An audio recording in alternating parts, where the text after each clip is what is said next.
Myra Dahgaypaw joins me now from Washington to discuss the results. She's with the US Campaign for Burma, which promotes democracy and human rights in Myanmar.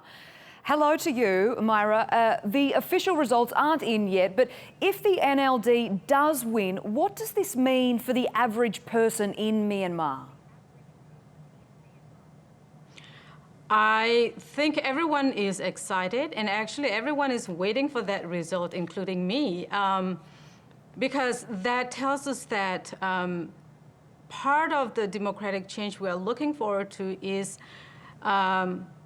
still at the horizon, but we can see it a little bit now. But at the same time, please remember that this is not the final yet. So we have to wait and see until the result is out, and if the military will honor the result and allow the new government to form. So if the military does honour the result and the NLD becomes in power, what does that mean for people who have perhaps fled Myanmar, are in exile, or people who have been persecuted? Can we see a more democratic country?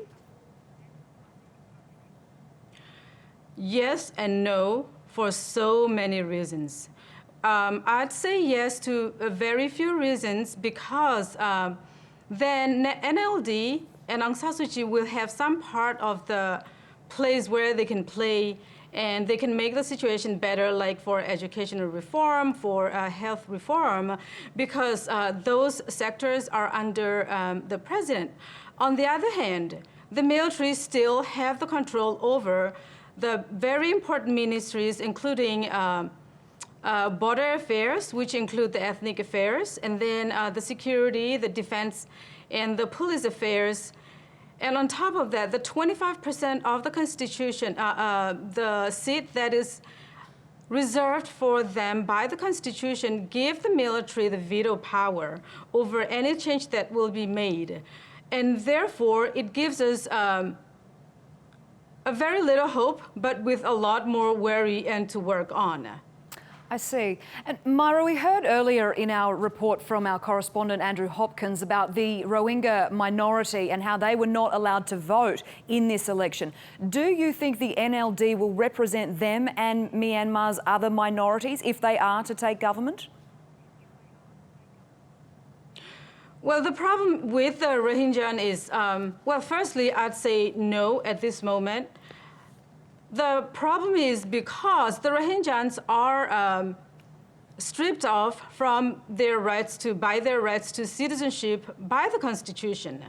And therefore, NLD will have a very hard time to amend the Constitution to allow the Rohingyan people to regain that citizenship rights in order to be able to vote.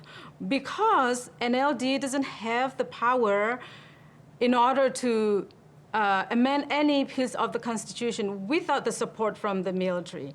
And therefore, one way or the other, they will need the support from the military. Well, it does sound like if the NLD does take power, they've still got a massive fight ahead of them. Myra Dahgaypaw, thank you so much for your time in Washington.